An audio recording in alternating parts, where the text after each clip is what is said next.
Hydration ಅನ್ನೋದು ಎಲ್ಲದಕ್ಕೂ ಮುಖ್ಯ, ಫರ್ಟಿಲಿಟಿಗೂ ಮುಖ್ಯ, ಹೆಲ್ತ್ಗೂ ಮುಖ್ಯ, ನಮ್ಮ ದಿನನಿತ್ಯದಲ್ಲಿ ಎಲ್ಲದಕ್ಕೂ ಇಂಪಾರ್ಟೆಂಟು. ಫರ್ಟಿಲಿಟಿಗೆ ಹೇಗೆ ಅಫೆಕ್ಟ್ ಆಗುತ್ತೆ ಅಂದರೆ, ಈಗ ಹೈಡ್ರೇಷನ್ ಅನ್ನೋದು ಒಂದು adequate molecule of water is required for sperm production, egg quality, implantation ಮತ್ತು ಡಿಟಾಕ್ಸಿಫಿಕೇಷನ್ ಆಫ್ ದಿ ಬಾಡಿ.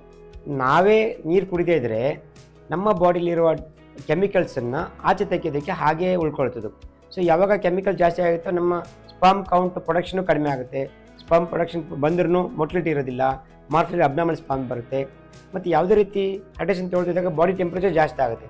ಆ ಮೇಲ್ ಇನ್ಫರ್ಟಿಲ್ ಇದ್ದಾಗ ಅವ್ರಿಗೆ ಮಿನಿಮಮ್ 5 to 6 ಲೀಟರ್ಸ್ ಬೇಕೇ ಬೇಕು, ಎಸ್ಪೆಷಲಿ ಇನ್ ದ ಸಮ್ಮರ್ ಟೈಮಲ್ಲಿ.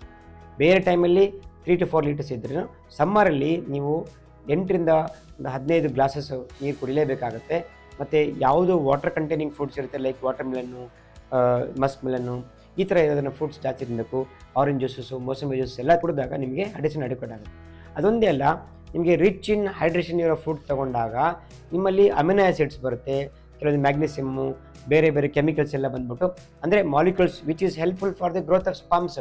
ಅದರಿಂದ ಏನಾಗ್ತಂದರೆ ಪ್ರೊಡಕ್ಷನ್ ಆಫ್ ಸ್ಪರ್ಮ್ಸು ಜಾಸ್ತಿ ಬರುತ್ತೆ. ಮತ್ತು ಫೀಮೇಲ್ಸಲ್ಲಿ ಹೈಡ್ರೇಷನ್ ಯಾಕೆ ಇಂಪಾರ್ಟೆಂಟ್ ಅಂದರೆ, ಒಂದು ಅವ್ರ ಬಾಡಿನೇ ಡಿಟಾಕ್ಸಿಫೈ ಮಾಡೋದು ಬೇಕೇ ಬೇಕು, ಮತ್ತು ಎಗ್ ಕ್ವಾಲಿಟಿ ಮತ್ತು ಇಂಪ್ಲಾಂಟೇಷನ್ ಫೇವರಿಂಗ್, ಅಂದರೆ ಏನು ಮಗು ಹೋಗಿ ಅಂಟ್ಕೊಳ್ಳೋದಕ್ಕೂ ನಮ್ಮ ಬಾಡಿಯಲ್ಲಿ ಹೈಡ್ರೇಷನ್ ಕರೆಕ್ಟಾಗಿರಬೇಕು.